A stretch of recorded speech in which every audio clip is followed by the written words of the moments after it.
Commonwealth games ਦੇ ਵਿੱਚ ਪੰਜਾਬੀਆਂ ਦਾ ਕਮਾਲ ਜਾਰੀ। ਵੇਟ ਲਿਫਟਿੰਗ ਦੇ ਵਿੱਚ ਹੁਣ ਖੰਨਾ ਦੇ ਗੁਰਦੀਪ ਸਿੰਘ ਨੇ ਜਿੱਤਿਆ ਬ੍ਰੌਂਜ਼ ਮੈਡਲ। ਭਾਰਤ ਦੀ ਝੋਲੀ 'ਚ ਹੁਣ ਤੱਕ 5 ਗੋਲਡ ਸਣੇ ਕੁੱਲ 18 ਮੈਡਲ।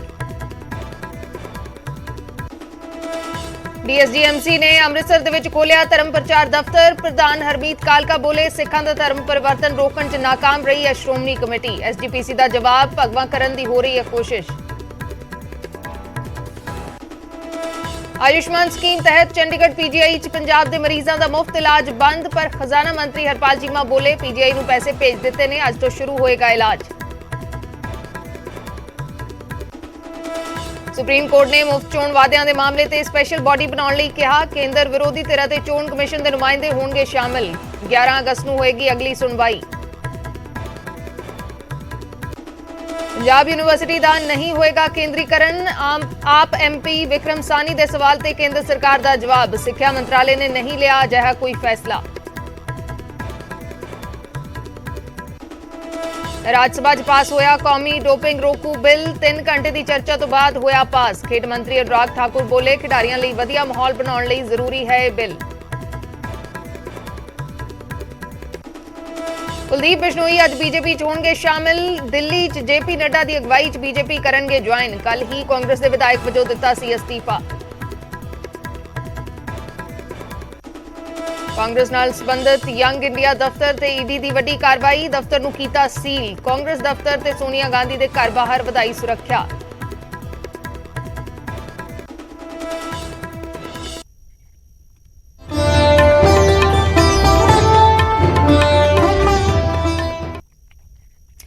सत श्री अकाल, मैं अर्शदीप संधू। न्यूज़ 18 पंजाब हरियाणा हिमाचल देख रहे दर्शकों का स्वागत है। शुरुआत करते हैं वड्डी खबर तो। बर्मिंघम कामनवैल्थ खेडां दे विच भारत के खाते च एक होर मैडल आया है।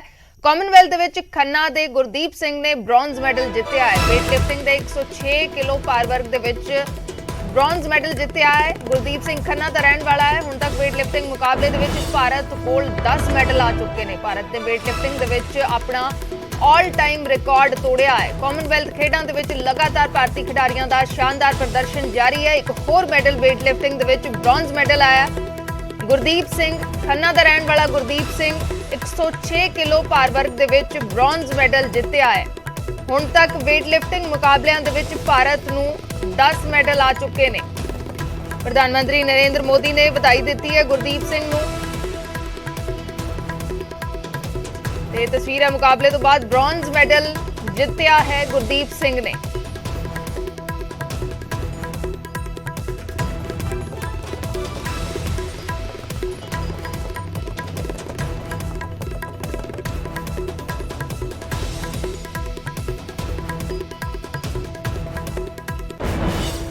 इस तो पहला कल अमृतसर के लवप्रीत सिंह ने भी शानदार प्रदर्शन किया। वेट लिफ्टिंग दे विच ब्रॉन्ज मैडल अपने नाम किया। लवप्रीत ने 109 किलो कैटेगरी दे विच मैडल जितया है। लवप्रीत ने 109 किलो वर्ग दे विच ब्रॉन्ज मैडल जितया है। अमृतसर का रहने वाला है। उसके घर दी तस्वीरां ने। परिवार दे विच खुशी का माहौल है। अमृतसर का रहने वाला लवप्रीत जिसने 109 किलो कैटेगरी दे विच ब्रॉन्ज मैडल जितया है। वेट लिफ्टिंग च ब्रॉन्ज अपने नाम किया है ते परिवार दे विच खुशी का माहौल है। अमृतसर का रहने वाला है लवप्रीत ते नच टप के खुशी मनाई जा रही है।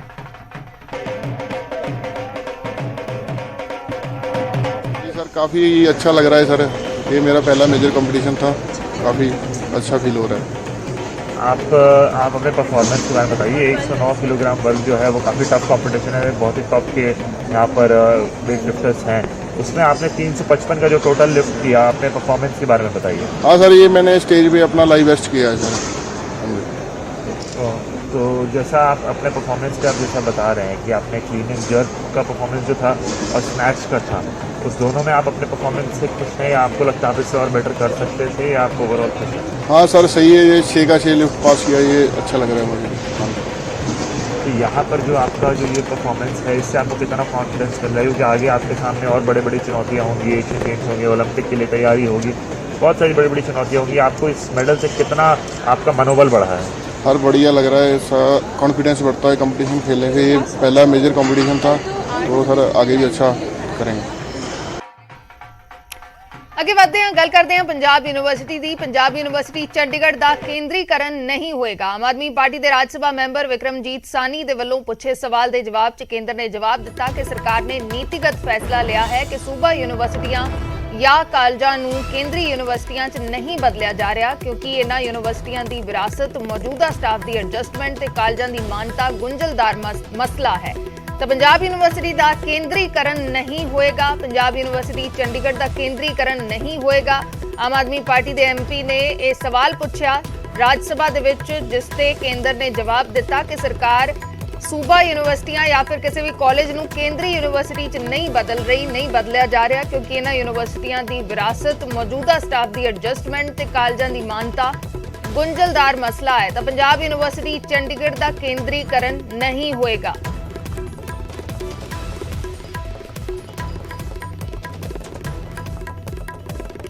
ਉਧਰ ਅੰਮ੍ਰਿਤਸਰ ਦੇ ਵਿੱਚ ਦਿੱਲੀ ਗੁਰਦੁਆਰਾ ਕਮੇਟੀ ਅਤੇ ਸ਼੍ਰੋਮਣੀ ਕਮੇਟੀ ਆਮੋ ਸਾਹਮਣੇ ਹੋ ਗਈਆਂ ਨੇ। ਦਿੱਲੀ ਕਮੇਟੀ ਨੇ ਅੰਮ੍ਰਿਤਸਰ ਦੇ ਵਿੱਚ ਧਰਮ ਪ੍ਰਚਾਰ ਦਫ਼ਤਰ ਖੋਲ੍ਹਿਆ ਹੈ ਤੇ ਚੁਣੌਤੀ ਦਿੰਦੇ ਹੋਏ ਐਸਜੀਪੀਸੀ ਦੀ ਕਾਰਗੁਜ਼ਾਰੀ ਤੇ ਸਵਾਲ ਖੜੇ ਕੀਤੇ ਨੇ। ਹਰਮੀਤ ਕਾਲਕਾ ਨੇ ਲੜਾਈ ਨੂੰ ਧਰਮ ਪਰਿਵਰਤਨ ਦੇ ਖਿਲਾਫ ਦੱਸਿਆ, ਜਦਕਿ ਐਸਜੀਪੀਸੀ ਦਾ ਕਹਿਣਾ ਹੈ ਕਿ ਪੰਜਾਬ ਦਾ ਭਗਵਾਂਕਰਨ ਕੀਤਾ ਜਾ ਰਿਹਾ ਹੈ।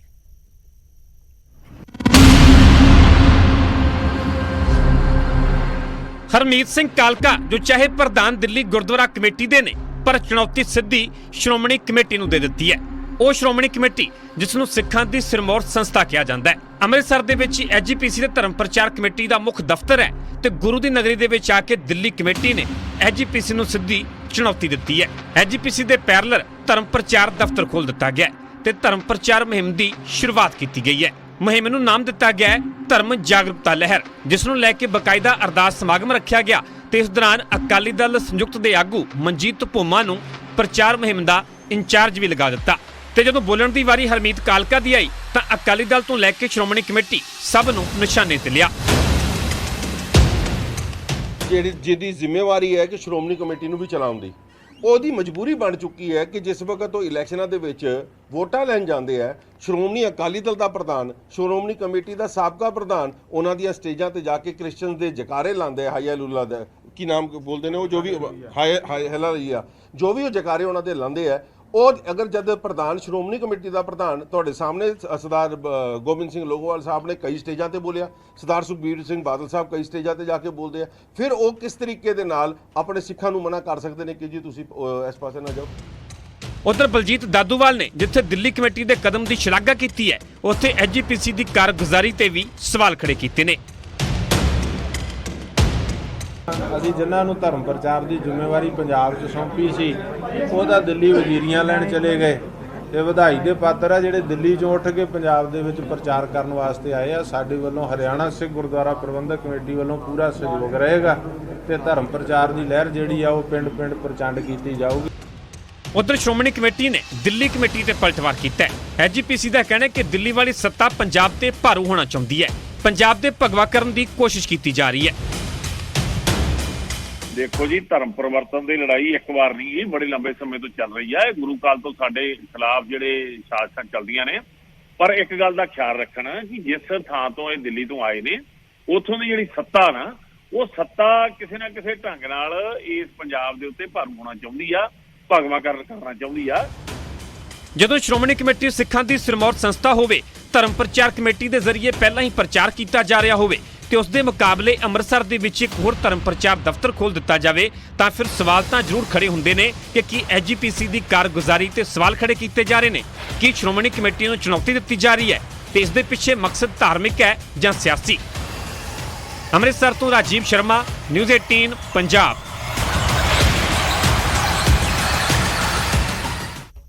ਆਯੁਸ਼ਮਾਨ ਸਕੀਮ ਦੇ ਤਹਿਤ ਪੀਜੀਆਈ ਦੇ ਵਿੱਚ ਪੰਜਾਬ ਦੇ ਮਰੀਜ਼ਾਂ ਦਾ ਇਲਾਜ ਬੰਦ ਹੋ ਗਿਆ, ਜਿਸ ਦੀ ਵਜ੍ਹਾ ਬਣੀ ਹੈ ਪੰਜਾਬ ਸਰਕਾਰ ਵੱਲੋਂ ਪੀਜੀਆਈ ਨੂੰ ਆਯੁਸ਼ਮਾਨ ਸਕੀਮ ਦਾ ਬਕਾਇਆ ਅਦਾ ਨਾ ਕਰਨਾ।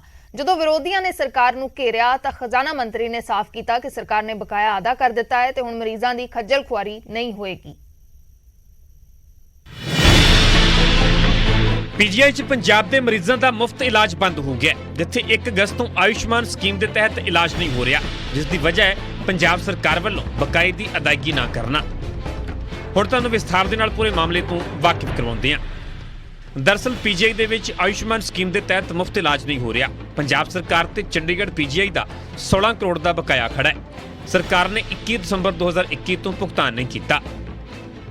ਆਯੁਸ਼ਮਾਨ ਸਕੀਮ ਦੇ ਤਹਿਤ ਪੀਜੀਆਈ ਦੇ ਵਿੱਚ ਹਰ ਮਹੀਨੇ 1200 ਤੋਂ 1400 ਮਰੀਜ਼ ਇਲਾਜ ਕਰਵਾਉਂਦੇ ਨੇ। ਪੀਜੀਆਈ ਨੇ ਸਰਕਾਰ ਨੂੰ ਕਈ ਵਾਰ ਰਿਮਾਈਂਡਰ ਵੀ ਭੇਜੇ ਨੇ, ਜਿਸ ਕਾਰਨ ਕੈਂਸਰ ਦੇ ਮਰੀਜ਼ਾਂ ਨੂੰ ਜ਼ਿਆਦਾ ਮੁਸ਼ਕਲ ਆ ਸਕਦੀ ਹੈ। ਕੀਮੋਥੈਰੇਪੀ ਨਾ ਹੋਣ ਤੇ ਕੈਂਸਰ ਮਰੀਜ਼ ਦੀ ਜਾਨ ਵੀ ਜਾ ਸਕਦੀ ਹੈ। ਜੀਐਮਸੀਐਚ 32 ਦੇ ਵਿੱਚ ਵੀ ਮਰੀਜ਼ਾਂ ਦਾ ਇਲਾਜ ਨਹੀਂ ਹੋ ਰਿਹਾ, ਕਿਉਂਕਿ ਜੀਐਮਸੀਐਚ 32 ਨੇ 1 ਅਪ੍ਰੈਲ ਤੋਂ ਇਲਾਜ ਬੰਦ ਕਰ ਦਿੱਤਾ ਹੈ। ਪੰਜਾਬ ਸਰਕਾਰ ਤੇ ਜੀਐਮਸੀਐਚ 32 ਦਾ ਵੀ 2.20 ਕਰੋੜ ਰੁਪਏ ਬਕਾਇਆ ਹੈ। ਉਧਰ ਵਿਰੋਧੀਆਂ ਨੇ ਇਸ ਮੁੱਦੇ ਤੇ ਸਰਕਾਰ ਨੂੰ ਨਿਸ਼ਾਨੇ ਤੇ ਲਿਆ। ਜਦੋਂ ਮੱਲਾ ਕਲੀਨਿਕ ਦੀ ਗੱਲ ਕਰਦੇ ਨੇ ਤੇ ਡਿਸਪੈਂਸਰੀਆਂ ਦੀ ਗੱਲ ਨਹੀਂ ਕਰਦੇ ਕਿ ਜਿਹੜੀਆਂ ਆਲਰੇਡੀ ਡਿਸਪੈਂਸਰੀਆਂ ਅਸੀਂ ਉਹਦੇ ਹਾਲਾਤ ਸੁਧਾਰ ਦਿਆਂਗੇ। ਇਹ ਇਸੇ ਕਰਕੇ ਪੀਜੀਆਈ ਨੇ ਇਹਨਾਂ ਨੂੰ ਰਿਮਾਈਂਡਰ ਵੀ ਭੇਜਿਆ, ਬਕਾਇਆ ਤੇ ਦੇਣਾ ਹੀ ਪੈਣਾ ਨਾ, ਜੋ ਤੁਹਾਡੀ ਹਿੱਸੇਦਾਰੀ ਹੈ। ਅੱਜ 5-6-7 ਮਹੀਨੇ ਹੋ ਗਏ ਬੰਦ ਪਈ ਹੈ ਸਕੀਮ। ਮੈਨੂੰ ਲੱਗਦਾ ਸਰਕਾਰ ਨੂੰ ਇਹਦੇ ਵੱਲ ਤਵੱਜੋ ਦੇਣੀ ਚਾਹੀਦੀ ਹੈ, ਨਾ ਕਿ ਐਵੇਂ ਫੋਕੀ ਵਾਹਵਾ ਤੇ ਸ਼ੌਹਰਤ ਵਾਸਤੇ ਕਿ ਅਸੀਂ ਮੁਹੱਲਾ ਕਲੀਨਿਕ ਬਣਾਤੇ, ਇੱਥੇ ਇਲਾਜ ਹੁੰਦਾ ਹੈ, ਡਾਕਟਰ ਛੱਡ ਕੇ ਜਾ ਰਹੇ ਨੇ ਰੋਜ਼ਾਨਾ। 16 ਕਰੋੜ ਰੁਪਈਆ ਪੀਜੀਆਈ ਦਾ ਡਿਊ ਪਿਆ, 3 ਕਰੋੜ ਰੁਪਈਆ 16 ਸੈਕਟਰ ਹਸਪਤਾਲ ਦਾ ਡਿਊ ਪਿਆ, 2.5 ਕਰੋੜ ਰੁਪਈਆ 32 ਸੈਕਟਰ ਮੈਡੀਕਲ ਕਾਲਜ ਦਾ ਡਿਊ ਪਿਆ। ਤੇ ਸਰਕਾਰ ਦੀਆਂ ਜਿਹੜੀਆਂ ਪ੍ਰਾਇੋਰਿਟੀਜ਼ ਹੈ, ਮੈਂ ਹੈਰਾਨ ਹੈ। ਜਿਹੜੀ ਆਪਦੇ ਆਪ ਨੂੰ ਦਿੱਲੀ ਮਾਡਲ ਦੀ ਗੱਲ ਕਰਦੇ ਸੀ, ਅਸੀਂ ਦਿੱਲੀ ਮਾਡਲ ਪਤਾ ਨਹੀਂ ਕੀ ਲੈ ਕੇ ਆਵਾਂਗੇ, ਆਹ ਦਿੱਲੀ ਮਾਡਲ। ਜਦੋਂ ਮੁੱਦਾ ਖੂਬ ਗੁੰਜਿਆ, ਸਰਕਾਰ ਵਿਰੋਧੀਆਂ ਦੇ ਨਿਸ਼ਾਨੇ ਤੇ ਆਈ ਤਾਂ ਖਜ਼ਾਨਾ ਮੰਤਰੀ ਹਰਪਾਲ ਚੀਮਾ ਖੁਦ ਸਾਹਮਣੇ ਆਏ ਤੇ ਸਾਫ਼ ਕੀਤਾ ਕਿ ਸਰਕਾਰ ਨੇ ਪੀਜੀਆਈ ਨੂੰ ਬਕਾਇਆ ਰਾਸ਼ੀ ਭੇਜ ਦਿੱਤੀ ਹੈ ਤੇ ਵੀਰਵਾਰ ਤੋਂ ਆਯੁਸ਼ਮਾਨ ਸਕੀਮ ਦੇ ਤਹਿਤ ਇਲਾਜ ਸ਼ੁਰੂ ਹੋ ਜਾਵੇਗਾ। ਜਿੰਨੇ ਵੀ ਬਕਾਏ ਪੰਜਾਬ ਸਰਕਾਰ ਵੱਲ ਪੈਂਡਿੰਗ, ਚਾਹੇ ਸਰਕਾਰੀ ਹਸਪੀਟਲ ਦੇ ਸੀ ਚਾਹੇ ਸਰਕਾਰੀ ਦੇ ਸੀਗੇ, ਉਹਨਾਂ ਵਿੱਚੋਂ ਜਿਹੜੇ ਸਰਕਾਰੀ ਹਸਪੀਟਲ ਦੇ ਸੀਗੇ ਉਹ ਸਾਰੇ ਜਾਰੀ ਕਰ ਦਿੱਤੇ ਗਏ ਨੇ। ਕਿ ਜਿਹੜੇ ਪ੍ਰਾਈਵੇਟ ਦੀ ਗੱਲ ਆ ਗਈ, ਉਹਨਾਂ ਵਿੱਚੋਂ ਕਈ ਜਗ੍ਹਾ ਤੇ ਜਿਹੜੀਆਂ ਥੋੜੀਆਂ ਬਹੁਤੀਆਂ ਬਹੁਤ ਸਾਰੀਆਂ ਕੰਪਲੇਂਟ ਆ ਰਹੀਆਂ ਸੀ, ਉਹਨਾਂ ਦੀ ਜਿਹੜੀ ਜਾਂਚ ਵੀ ਹੋ ਰਹੀ ਹੈ। ਮੁੱਦਾ ਆਮ ਜਨਤਾ ਦੇ ਨਾਲ ਜੁੜਿਆ ਹੋਇਆ ਹੈ। ਸਵਾਲ ਲੋਕਾਂ ਦੀ ਸਿਹਤ ਦਾ ਹੈ। ਖੈਰ, ਖਜ਼ਾਨਾ ਮੰਤਰੀ ਨੇ ਪੀਜੀਆਈ ਨੂੰ ਪੈਸੇ ਭੇਜਣ ਦੀ ਗੱਲ ਕਹਿ ਦਿੱਤੀ ਹੈ ਤੇ ਉਮੀਦ ਹੈ ਕਿ ਹੁਣ ਮਰੀਜ਼ਾਂ ਨੂੰ ਇਲਾਜ ਦੇ ਲਈ ਖੱਜਲ ਖੁਆਰ ਨਹੀਂ ਹੋਣਾ ਪਵੇਗਾ। ਚੰਡੀਗੜ੍ਹ ਤੋਂ ਪੰਕਜ ਕਪਾਹੀ, ਨਿਊਜ਼ 18 ਪੰਜਾਬ। ਮੁਫਤ ਵਾਲੇ ਚੋਣ ਵਾਅਦਿਆਂ ਨੂੰ ਲੈ ਕੇ ਸੁਪਰੀਮ ਕੋਰਟ ਦੇ ਵਿੱਚ ਸੁਣਵਾਈ ਹੋਈ, ਜਿਸ ਤੇ ਕੋਰਟ ਨੇ ਇੱਕ ਕਮੇਟੀ ਬਣਾਉਣ ਦੇ ਲਈ ਜ਼ਰੂਰਤ ਤੇ ਜ਼ੋਰ ਦਿੱਤਾ ਹੈ।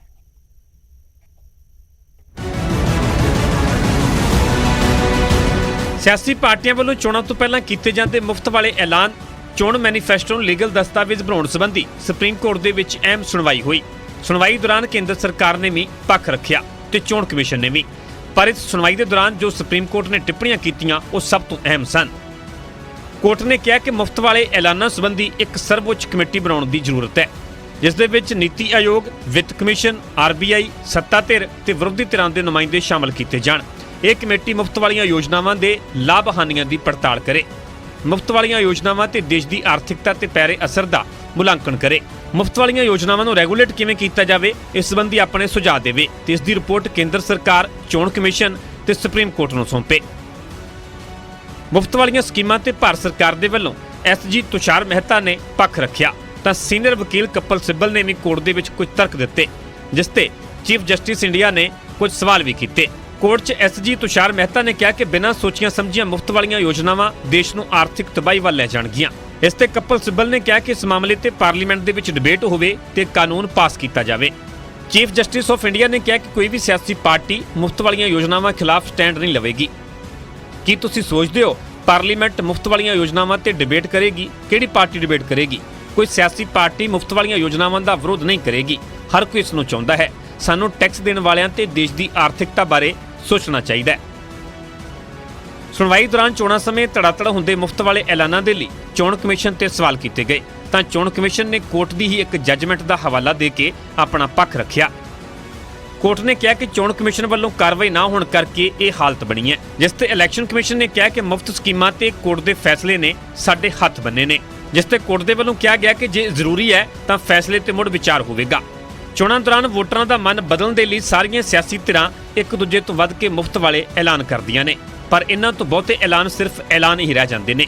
ਇਹ ਐਲਾਨ ਦੇਸ਼ ਦੀ ਆਰਥਿਕਤਾ ਤੇ ਵੀ ਭਾਰੀ ਪੈਂਦੇ ਨੇ ਤੇ ਹੁਣ ਇਹ ਮਾਮਲਾ ਦੇਸ਼ ਦੀ ਸਰਵਉੱਚ ਕੋਰਟ ਦੇ ਵਿੱਚ ਪਹੁੰਚਿਆ, ਜਿਸ ਤੇ ਅਗਲੀ ਸੁਣਵਾਈ 11 ਅਗਸਤ ਨੂੰ ਹੋਵੇਗੀ। Bureau report, news 18 Punjab. ਤੇ ਮੁਫਤ ਸਹੂਲਤਾਂ ਨੂੰ ਲੈ ਕੇ ਅਰਵਿੰਦ ਕੇਜਰੀਵਾਲ ਨੇ ਟਵੀਟ ਕੀਤਾ ਹੈ। ਲਿਖਿਆ ਹੈ ਕਿ ਜਨਤਾ ਨੂੰ ਮੁਫਤ ਸਹੂਲਤਾਂ ਦੇਣ ਨਾਲ ਆਰਥਿਕ ਸੰਕਟ ਨਹੀਂ ਆਏਗਾ। ਦੋਸਤਾਂ ਨੂੰ ਲੱਖਾਂ ਕਰੋੜਾਂ ਰੁਪਏ ਦਾ ਫ੍ਰੀ ਫਾਇਦਾ ਦੇਣ ਨਾਲ ਆਰਥਿਕ ਸੰਕਟ ਨਹੀਂ ਆਏਗਾ। ਚੋਣਾਂ ਤੋਂ ਪਹਿਲਾਂ ਐਲਾਨਾਂ ਤੇ ਰੋਕ, ਐਲਾਨ ਨਾਲ ਆਰਥਿਕ ਸੰਕਟ ਕਿਵੇਂ ਆਵੇਗਾ? ਇਸ ਦਾ ਨਿਸ਼ਾਨਾ ਕਿਤੇ ਹੋਰ ਹੈ। ਐਲਾਨਾਂ ਤੇ ਰੋਕ ਨਹੀਂ ਹੋਣੀ ਚਾਹੀਦੀ। ਸਰਕਾਰੀ ਬਜਟ ਦੇ ਇੱਕ ਹਿੱਸੇ ਤੋਂ ਜ਼ਿਆਦਾ ਫ੍ਰੀ ਨਾ ਦੇਣ ਤੇ ਵਿਚਾਰ ਹੋ ਸਕਦਾ ਹੈ ਕਿ ਸਾਡੇ ਬੱਚਿਆਂ ਨੂੰ ਚੰਗੀ ਸਿੱਖਿਆ ਫ੍ਰੀ ਮਿਲਣੀ ਚਾਹੀਦੀ ਹੈ, ਹਰ ਭਾਰਤੀ ਨੂੰ ਚੰਗਾ ਇਲਾਜ ਫ੍ਰੀ ਮਿਲਣਾ ਚਾਹੀਦਾ ਹੈ, ਜਾਂ ਬੈਂਕ ਲੁੱਟਣ ਵਾਲਿਆਂ ਦੇ ਲੋਨ ਮਾਫ ਹੋਣੇ ਚਾਹੀਦੇ ਨੇ ਤੇ ਦੇਸ਼ ਨੂੰ ਇਸ ਤੇ ਵਿਚਾਰ ਕਰਨਾ ਚਾਹੀਦਾ ਹੈ। ਅਰਵਿੰਦ ਕੇਜਰੀਵਾਲ ਨੇ ਸਿੱਧਾ ਨਿਸ਼ਾਨਾ ਵੀ ਸਾਧਿਆ ਹੈ ਤੇ ਨਾਲ ਹੀ ਸਵਾਲ ਚੁੱਕਿਆ ਹੈ ਕਿ ਅਜਿਹੇ ਐਲਾਨਾਂ ਦੇ ਉੱਤੇ ਰੋਕ ਨਹੀਂ ਹੋਣੀ ਚਾਹੀਦੀ ਕਿ ਲੋਕਾਂ ਨੂੰ ਫ੍ਰੀ ਸਿੱਖਿਆ ਜਾਂ ਫਿਰ ਫ੍ਰੀ ਸਿਹਤ ਸਹੂਲਤਾਂ ਨਹੀਂ ਮਿਲਣੀਆਂ ਚਾਹੀਦੀਆਂ।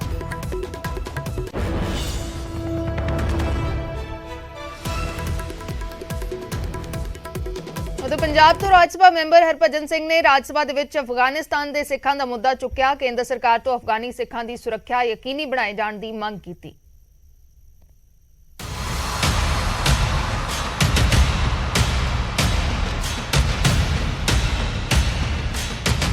ਅਫਗਾਨਿਸਤਾਨ 'ਚ ਗੁਰਦੁਆਰਿਆਂ ਅਤੇ ਸਿੱਖਾਂ ਦੇ ਉੱਤੇ ਲਗਾਤਾਰ ਹਮਲੇ ਹੋ ਰਹੇ ਨੇ। ਅਜਿਹੇ ਦੇ ਵਿੱਚ ਭਾਰਤ ਨੇ ਕਾਫੀ ਸਿੱਖਾਂ ਨੂੰ ਉੱਥੋਂ ਰੈਸਕਿਊ ਕਰਕੇ ਹਿੰਦੁਸਤਾਨ ਲਿਆਂਦਾ। ਪਰ ਇਸ ਸਾਰੇ ਵਰਤਾਰੇ ਨੂੰ ਲੈ ਕੇ ਆਮ ਆਦਮੀ ਪਾਰਟੀ ਦੇ ਰਾਜ ਸਭਾ ਐਮਪੀ ਹਰਭਜਨ ਸਿੰਘ ਨੇ ਚਿੰਤਾ ਜ਼ਾਹਰ ਕੀਤੀ ਹੈ। ਹਰਭਜਨ ਸਿੰਘ ਨੇ ਰਾਜ ਸਭਾ ਦੇ ਵਿੱਚ ਮੁੱਦਾ ਚੁੱਕਿਆ ਅਤੇ ਕਿਹਾ ਕਿ ਦੁਨੀਆ ਭਰ ਦੇ ਵਿੱਚ ਵਸਦੇ ਸਿੱਖਾਂ ਦੀਆਂ ਭਾਵਨਾਵਾਂ ਨੂੰ ਇਹਨਾਂ ਹਮਲਿਆਂ ਦੇ ਨਾਲ ਠੇਸ ਪਹੁੰਚੀ ਹੈ। ਉਹਨਾਂ ਸਵਾਲ ਕੀਤਾ ਕਿ ਸਿੱਖਾਂ ਤੇ ਹੀ ਕਿਉਂ ਹਮਲੇ ਹੁੰਦੇ ਨੇ ਜਦਕਿ ਸਿੱਖ ਕੌਮ ਦੁਨੀਆ ਭਰ ਦੇ ਵਿੱਚ ਲੋਕਾਂ ਦੀ ਮਦਦ ਕਰਦੀ ਹੈ। ਹਰਭਜਨ ਸਿੰਘ ਨੇ ਇਹਨਾਂ ਹਮਲਿਆਂ ਨੂੰ ਸਿੱਖਾਂ ਦੀ ਪਹਿਚਾਣ ਦੇ ਉੱਤੇ ਹਮਲਾ करार ਦਿੱਤਾ।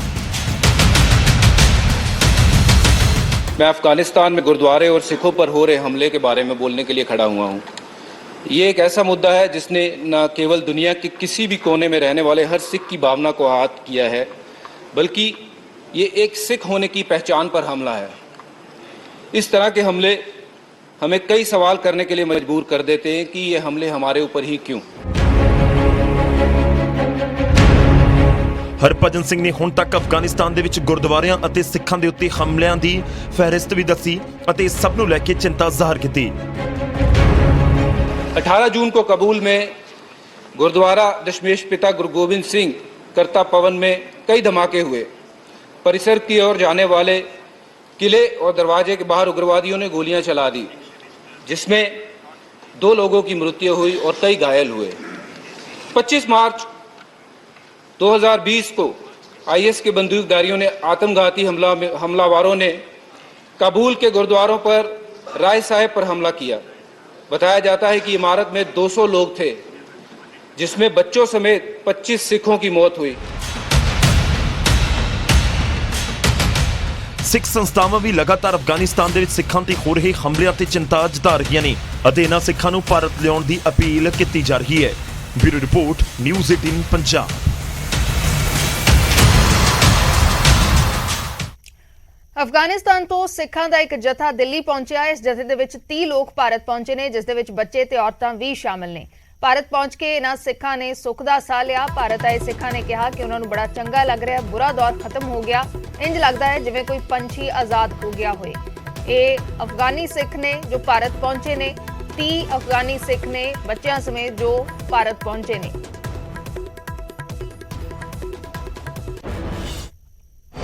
कुछ दिन पहले ये मेरी आधी फैमिली वहाँ रह गई थी। ये लोग जस्ट अभी आए हुए हैं। अच्छा, ये लोग बहुत खुशी हो रही है सर। और भी कई लोग हैं वहाँ पे जो रह गए। जी, उनको भी आना चाहिए, आपको लगता है? उनको भी आना चाहिए। उनकी दिक्कत है, वीजे की प्रॉब्लम हो रही है, जो हमने बार बार बोला है। भारत सरकार से भी अपील कर रहे हैं कि उनके वीजा इशू करें ताकि वो लोग भी वहाँ से निकल पाए। बहुत अच्छा लग रहा है परिवार से मिलकर, किसको अच्छा नहीं लगता है यहाँ पर।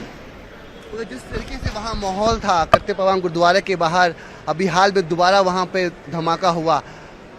ईश्वर की कृपा थी, कोई जान वहाँ पे नहीं गई, मगर वो माहौल लगातार जो बनते जा रहा है डर और दहशत का, क्या लगता है कि तमाम भाइयों को जल्द से जल्द आ जाना चाहिए? बिल्कुल आ जाना चाहिए। हमारी भारत सरकार से हम पहले भी अपील की थी, फिर अपील कर रहे हैं, जो बंदे वहाँ पर बाकी उनके वीज़े जल्द से जल्द इशू कर दी जाए, वहाँ पर उन लोगों को भी यहाँ पर बुलाया दिया जाए।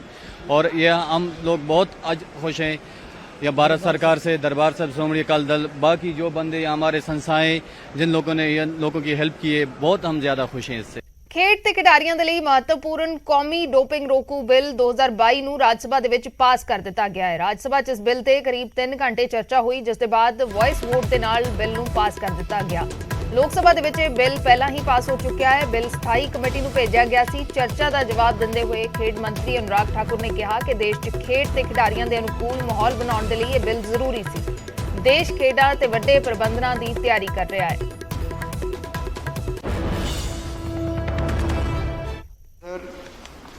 कोपेनहेगन डिक्लेरेशन जो एंटी डोपिंग स्पोर्ट्स पर हुई थी, ये 2003 में हुई थी, जिसको भारत ने सहमति जताई। और यूनेस्को की इंटरनेशनल कन्वेंशन जो डोपिंग के विषय को लेकर थी, डोपिंग इन स्पोर्ट को लेकर थी 2005 में, उसके हम सिग्नेटरी हैं। और 2007 में हमने इसको रेटिफाई करने का काम किया था नवंबर में। इसके बाद पिछली बार जब कॉमनवेल्थ गेम दिल्ली में हुए, उससे पहले यहाँ पर रूल्स रेगुलेशन बने, नेशनल डोपिंग टेस्टिंग लैब की स्थापना हुई और लगातार कई वर्षों तक इस पे काम भी हुआ। लेकिन स्टैट्यूटरी बॉडी बने, हमारे यहाँ पर कानूनी प्रक्रिया उसको हो, कोई एक्ट यहाँ पर बने, उसकी एक कमी देखने को मिलती थी। जबकि दुनिया के 30 राज्यों में 30 देशों में इसको पूरा किया गया था। भारत आज जब राज्यसभा में भी आप सबके सहयोग से, आम सहमति से, पूर्ण सहमति से आपके पास होगा, तो भारत भी उन देशों में दुनिया भर में आएगा जहां पर इसको स्टैट्यूटरी संविधान यहाँ पर बन पाएगा। ਹੁਣ ਗੱਲ ਫਜ਼ਿਲਕਾ ਦੀ, ਜਿੱਥੇ ਨਜਾਇਜ਼ ਮਾਈਨਿੰਗ ਦੇ ਨਾਮ ਤੇ ਅਜਿਹਾ ਐਕਸ਼ਨ ਹੋਇਆ ਜਿਸ ਨੂੰ ਸੁਣ ਕੇ ਤੁਸੀਂ ਵੀ ਹੈਰਾਨ ਹੋ ਜਾਓਗੇ। ਟਿੱਪਰਾਂ ਦਾ ਤਾਂ ਪਤਾ ਨਹੀਂ, ਪਰ ਰੇਤੇ ਵਾਲੇ ਰੇੜੇ ਜ਼ਰੂਰ ਥਾਣੇ ਦੇ ਵਿੱਚ ਪਹੁੰਚ ਗਏ ਤੇ 14 ਰੇੜਾ ਚਾਲਕਾਂ ਦੇ ਖਿਲਾਫ ਮਾਮਲਾ ਵੀ ਦਰਜ ਹੋ ਗਿਆ। ਉਧਰ ਪੁਲਿਸ ਦਾ ਕਹਿਣਾ ਹੈ ਕਿ ਇਹ ਤਾਂ ਨਜਾਇਜ਼ ਮਾਈਨਿੰਗ ਕਰਦੇ ਸੀ।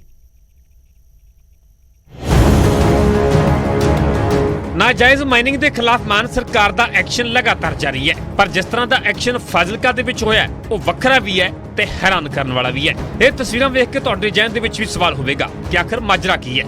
ਇਹ ਤਸਵੀਰਾਂ ਨੇ ਪੁਲਿਸ ਥਾਣੇ ਦੀਆਂ, ਜਿੱਥੇ ਕੁਝ ਰੇੜੇ ਥਾਣੇ ਦੇ ਅੰਦਰ ਖੜੇ ਨੇ ਤੇ ਕੁਝ ਥਾਣੇ ਦੇ ਬਾਹਰ, ਤੇ ਨਾਲ ਬੰਨੇ ਹੋਏ ਨੇ ਬੇਜ਼ੁਬਾਨੇ ਪਸ਼ੂ, ਜਿਨ੍ਹਾਂ ਦੇ ਸਹਾਰੇ ਹੀ ਇਹਨਾਂ ਰੇੜਿਆਂ ਨੇ ਥਾਣੇ ਤੱਕ ਦਾ ਸਫ਼ਰ ਤੈਅ ਕੀਤਾ।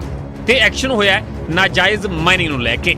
ਨਾਜਾਇਜ਼ ਮਾਈਨਿੰਗ ਦੇ ਮਾਮਲੇ 'ਚ ਮਾਈਨਿੰਗ ਵਿਭਾਗ ਨੇ 14 ਰੇੜਾ ਚਾਲਕਾਂ ਨੂੰ ਕਾਬੂ ਕੀਤਾ ਤੇ ਇਸ ਤੋਂ ਬਾਅਦ ਪੁਲਿਸ ਨੇ ਮੋਰਚਾ ਸੰਭਾਲਦੇ ਹੋਏ ਰੇਤੇ ਵਾਲੇ ਰੇੜਿਆਂ ਨੂੰ ਥਾਣੇ 'ਚ ਪਹੁੰਚਾ ਦਿੱਤਾ।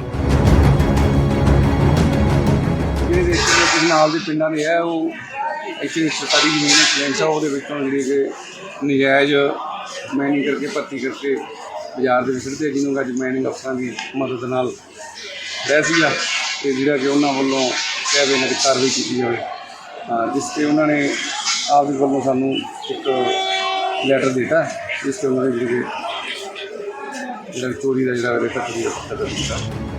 ਉਧਰ ਪਿੰਡ ਵਾਸੀਆਂ ਦਾ ਕਹਿਣਾ ਹੈ ਕਿ ਮਾਈਨਿੰਗ ਵਿਭਾਗ ਨੂੰ ਰੇਤੇ ਵਾਲੇ ਰੇੜੇ ਤਾਂ ਨਜ਼ਰ ਆ ਗਏ, ਤੇ ਜੋ ਵੱਡੇ ਪੱਧਰ ਤੇ ਨਾਜਾਇਜ਼ ਮਾਈਨਿੰਗ ਹੋ ਰਹੀ ਹੈ, ਜ਼ਰਾ ਉਸ ਪਾਸੇ ਵੀ ਨਜ਼ਰ ਮਾਰੀ ਜਾਵੇ।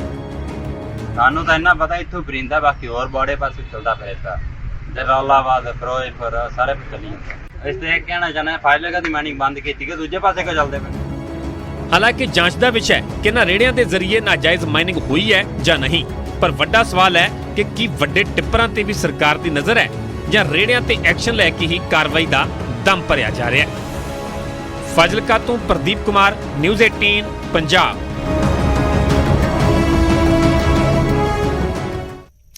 ਹੁਣ ਰੁਕ ਕਰਦੇ ਹਾਂ ਮੁਕਤਸਰ ਦੇ ਪਿੰਡ ਭੰਗਚੜੀ ਵੱਲ, ਜਿੱਥੋਂ ਦੇ ਲੋਕ ਘਰਾਂ ਦੇ ਵਿੱਚ ਕੈਦ ਰਹਿਣ ਨੂੰ ਮਜਬੂਰ ਹੋ ਗਏ ਨੇ। ਪੂਰੇ ਪਿੰਡ ਦੇ ਵਿੱਚ ਕਈ ਫੁੱਟ ਪਾਣੀ ਖੜਾ ਹੈ। ਲੋਕਾਂ ਨੇ ਰਾਹਤ ਦੀ ਮੰਗ ਕੀਤੀ ਹੈ। ਦੇਖੋ ਇਹ ਖਾਸ ਰਿਪੋਰਟ।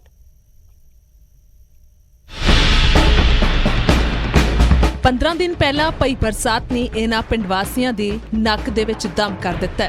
ਰੋਜ਼ਮਰਾ ਦੇ ਕੰਮਕਾਰ ਤਾਂ ਕੀ ਕਰਨੇ, ਘਰ ਤੋਂ ਪੈਰ ਪੁੱਟਣ ਬਾਰੇ ਵੀ ਨਹੀਂ ਸੋਚਿਆ ਜਾ ਸਕਦਾ। ਜੋ ਲੋਕ ਔਰਤਾਂ ਜ਼ਰੂਰੀ ਕੰਮ ਦੇ ਲਈ ਨਿਕਲੀਆਂ ਵੀ ਨੇ, ਉਹਨਾਂ ਦੇ ਹਾਲਾਤ ਤੁਸੀਂ ਵੇਖ ਸਕਦੇ ਹੋ। ਤਸਵੀਰਾਂ ਬਿਆਨ ਕਰਦੀਆਂ ਨੇ। ਖੇਤਾਂ ਤੋਂ ਲੈ ਕੇ ਗਲੀਆਂ, ਨਾਲੀਆਂ, ਸਕੂਲ, ਹਸਪਤਾਲ, ਪਾਰਕ, ਮੰਦਰ ਜਾਂ ਪਿੰਡ ਦੇ ਕਿਸੇ ਵੀ ਹਿੱਸੇ 'ਚ ਨਜ਼ਰ ਜਾਂਦੀ ਹੈ ਤਾਂ ਕਈ ਫੁੱਟ ਪਾਣੀ ਖੜਾ ਹੈ। ਤੇ ਪਾਣੀ ਵੀ ਕੋਈ ਸਾਫ਼ ਨਹੀਂ, ਸੀਵਰੇਜ ਦਾ ਗੰਦਾ ਪਾਣੀ ਇਕੱਠਾ ਹੋਇਆ ਹੈ। ਘਰਾਂ 'ਚ ਤਰੇੜਾਂ ਪਈਆਂ ਨੇ। ਤਸਵੀਰਾਂ ਮੁਕਤਸਰ ਦੇ ਪਿੰਡ ਭੰਗਚੜੀ ਦੀਆਂ ਨੇ। ਸਕੂਲ ਦੇਖ ਲਓ ਜੀ, ਬੱਚੇ ਆਉਂਦੇ, ਸੱਪਾਂ ਦਾ ਘਰ ਬਣਿਆ ਪਿਆ ਉੱਥੇ, ਬੱਚੇ ਵਿਚਾਰੇ ਮਾਂ ਪਿਓ ਔਖੇ ਹੋ ਕੇ ਛੱਡ ਕੇ ਜਾਂਦੇ ਆ ਫਿਰ ਉਹਨਾਂ ਨੂੰ ਲੈ ਕੇ ਜਾਂਦੇ ਆ। ਅਸੀਂ ਤਾਂ ਮੈਡਮਾਂ ਨੂੰ ਕਿਹਾ ਸੀਗਾ ਵੀ ਸਕੂਲ ਬੰਦ ਕਰ ਦਿਓ, ਹਫ਼ਤਾ ਲਿਖ ਕੇ ਦੇ ਦਿਓ ਡੀ ਸਾਹਿਬ ਨੂੰ ਵੀ ਇੱਥੇ ਬੱਚੇ ਪੜ੍ਹਾਈਏ ਕਿੱਥੇ ਅਸੀਂ। ਜੇ ਕਿਸੇ ਬੱਚੇ ਦੇ ਉੱਤੇ ਮਕਾਨ ਡਿੱਗ ਪਿਆ, ਬੱਚੇ ਦੀ ਮੌਤ ਹੋ ਜਾਊਗੀ, ਪਰ ਹੱਲ ਕੋਈ ਨਹੀਂ ਗਾ, ਸੁਣਵਾਈ ਕੋਈ ਨਹੀਂ। ਘਰਾਂ 'ਚ ਸਾਡੇ ਪਾਣੀ ਫਿਰਦਾ ਜੀ। ਆਹ ਜੀ ਮੈਂ 2.5 ਕਿੱਲੇ ਮੇਰੇ ਕੋਲੇ ਪੈਲੀ ਹੈ ਜੀ, ਵਾਹਨ ਲਿਆ ਵੀ ਠੇਕੇ ਤੇ 55,000 ਨੂੰ ਇੱਥੇ ਜੀ। ਤੇ ਪਹਿਲਾਂ ਨਰਮਾ ਬੀਜਿਆ ਸੀਗਾ ਜੀ, ਨਰਮਾ ਮਰ ਗਿਆ ਜੀ ਸਾਡਾ। ਹੁਣ ਝੋਨਾ ਲਾਇਆ ਜੀ ਬਾਸਪਤੀ, ਉਹ ਹੀ ਮਰ ਗਿਆ ਜੀ। ਪਿੰਡ ਵਾਸੀਆਂ ਮੁਤਾਬਿਕ ਪਿਛਲੇ ਪਿੰਡ ਤੋਂ ਪਾਣੀ ਆਇਆ ਤੇ ਅੱਗੇ ਨਿਕਾਸੀ ਨਹੀਂ ਹੋ ਰਹੀ। ਹਾਲਾਂਕਿ ਉਹ ਆਪਣੇ ਪੱਧਰ ਤੇ ਪੱਖੇ ਲਾ ਕੇ ਕਾਫੀ ਕੱਢਣ ਦੀ ਕੋਸ਼ਿਸ਼ ਕਰ ਰਹੇ ਨੇ, ਪਰ ਕੋਈ ਰਾਹਤ ਨਹੀਂ। ਸਰਕਾਰ ਨੂੰ ਨਾ ਤਾਂ ਕੋਈ ਸੁਣਵਾਈ ਕੀਤੀ ਗਈ ਹੈ। ਪਾਣੀ ਅੱਜ ਤੇ ਪੱਖੇ 2 ਲਾਏ ਆ, ਪਰ ਪੱਖੇ ਦਾ ਹੱਲ ਹੈ ਨਹੀਂਗਾ ਜੀ। ਪੱਖੇ ਦਾ ਮੈਨੂੰ ਲੱਗੇ ਰਹਿਣ ਤਾਂ ਮਹੀਨਾ ਨਹੀਂ ਪਾਣੀ ਨਿਕਲਣਾ, ਤੇ ਮਹੀਨੇ ਨੂੰ ਤਾਂ ਸਾਡੇ ਜਿਹੜੇ ਮਕਾਨ ਆ ਸਾਰੇ ਬਹਿ ਜਾਣਗੇ। ਇਹਦਾ 2-3 ਰਾਹ ਵੱਢ ਕੇ ਸੇਮ ਨਾਲ ਨੂੰ ਪਾਣੀ ਜਾਂਦਾ। ਅਸੀਂ ਮੰਗ ਕਰਦੇ ਹਾਂ ਵੀ ਜਿਹੜਾ ਪਾਣੀ ਆ ਵੱਢਵਾਂ ਡਾਇਰੈਕਟ ਸੇਮ ਨਾਲ ਨੂੰ ਪੈ ਜੇ, ਤਾਂ ਹੀ ਇਹਦਾ ਹੱਲ ਆ, ਤੇ ਨਹੀਂ ਇਹਦਾ ਕੋਈ ਹੱਲ ਹੈ ਨਹੀਂਗਾ ਜੀ। ਲੋਕਾਂ ਮੁਤਾਬਿਕ ਪ੍ਰਸ਼ਾਸਨ ਤੇ ਅਧਿਕਾਰੀਆਂ ਨੇ ਕੋਈ ਸਾਰ ਨਹੀਂ ਲਈ ਹੈ। ਲੋੜ ਹੈ ਪਿੰਡ ਨੂੰ ਪਾਣੀ ਦੀ ਸਮੱਸਿਆ ਤੋਂ ਫੌਰੀ ਤੌਰ ਤੇ ਰਾਹਤ ਦੇਣ ਦੀ, ਤਾਂ ਜੋ ਅਗਲੇ ਦਿਨਾਂ ਦੇ ਵਿੱਚ ਆਉਣ ਵਾਲੀ ਬਰਸਾਤ ਤੋਂ ਪਹਿਲਾਂ ਸਮੱਸਿਆ ਦਾ ਹੱਲ ਹੋ ਸਕੇ। ਮੁਕਤਸਰ ਤੋਂ ਅਸ਼ਫਾਕ ਡੁੱਡੀ, ਨਿਊਜ਼ 18 ਪੰਜਾਬ। ਇੱਕ ਛੋਟੇ ਜਿਹੇ ਬ੍ਰੇਕ ਦੇ ਲਈ ਰੁਕਦੇ ਹਾਂ।